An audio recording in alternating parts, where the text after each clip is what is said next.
Hi, I'm Matt on Techno Evangelist. I'm glad you're here because I use these things a lot, and I'm super excited to be able to share them with you. They're the MacStick adapter from ChargeN and the Dell DA200 universal adapter. These two adapters address most of my needs with the 2017 MacBook Pro. By the way, there are a lot of folks online who don't like this laptop for whatever reason. They hate the keyboard, the touch bar, they find all sorts of things wrong with it.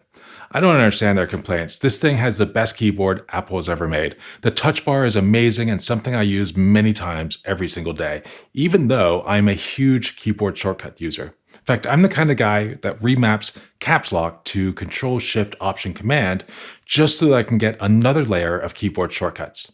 At work, I love my ErgoDox Easy mechanical keyboard, but the Apple MacBook Pro keyboard is the only other keyboard I really enjoy using. But this video is not about that. This video is about dongles, I mean adapters. First, the MacStick adapter from ChargeN. Looking at this adapter, there are two USB-C ports, two USB 3 ports, an SD card slot, and a micro SD card slot. There's a newer version that also has HDMI. I wish that was available when I bought mine, but it wasn't, so there you go.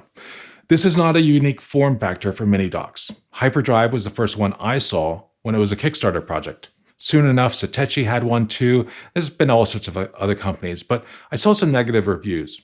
In fact, I've seen videos that slam the MacBook Pro because of the hyperdrive not working. Well, that seems a bit much. Apparently, a common issue with these docks is that they perform beautifully with a single device attached, but as soon as you had a few things going on at the same time, all devices dropped from the Mac. Other reviews were more positive, but generally the ChargeN came out ahead. I would like to think that the other companies have resolved whatever issues they had, but I bought the ChargeN. And as I mentioned in the channel trailer, I want to focus on the tools that I actually use. So the ChargeN MacStick adapter. I use this every time I need to transfer files from an SD card to the Mac. Do I wish the Mac still had an SD card slot? Sure. But I don't mind the need for a dongle that much. I also have the verbatim pocket card reader, but I find the ChargeN performs better and never has issues. I also love the fact that I don't lose any USB-C ports when using it. I can charge my Mac at the full 85 watts while using it between the charger and the Mac, and I can plug in a couple older USB ports, which I only really need for the audio interface that I use. I wish the whole charging thing wasn't a big deal, but it is. I have this adapter from Apple that supports a USB port, an HDMI, and USB-C port, and it does not charge at the full rate.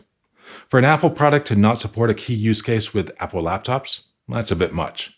Now for the other adapter, the Dell DA200. It's been a while since I got excited about much from Dell, but this adapter is quite incredible.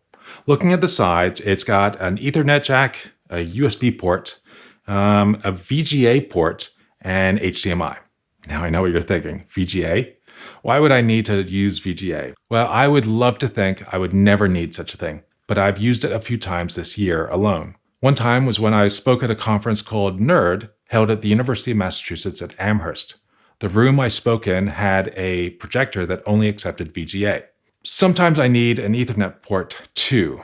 Speaking at conferences, it's useful to be on a different network than what all the other throngs of attendees are using, and they usually have an Ethernet cable at the lectern. And of course, HDMI is almost always needed when you don't need the VGA cable. When I spoke at Open Source 101 recently in Columbia, South Carolina, I needed my HDMI adapter. One thing I like about both of these adapters is that their connections are built in. On the ChargeN, it's just these two USB-C connectors built in. On the Dell, it's a wraparound cable that gives the adapter some room to play. Now you'd think that this is a point that would get weak and snap. Now I've used this at almost every conference I speak at, maybe 15 to 20 in the last 6 months, and I haven't had a problem yet. I bought both of these on Amazon, but the ChargeN was a little special because a month or so after receiving it, I got a card in the mail. It was sent from Charlie and Jenny from ChargeN. Sure, this could have been printed and sent to a mailing list, but it was sent. There was no reason they needed to send it, but they did. And I think that, on its own, is amazing. I tell everyone about this adapter because it works and because of that card. Anyway, these two adapters are always in my bag and I love them, and hopefully you'll love them too. I hope you found this interesting, maybe even entertaining. Subscribe to this channel by clicking that subscribe button below. Then you'll see whenever I add a new video to the channel. And leave a comment below. I'm going to try to answer every comment I get, so go ahead and leave a comment. And follow me on Twitter, where I'm also Technoevangelist. Thanks so much for watching. I look forward to showing you something else I find super useful again very, very soon. Goodbye.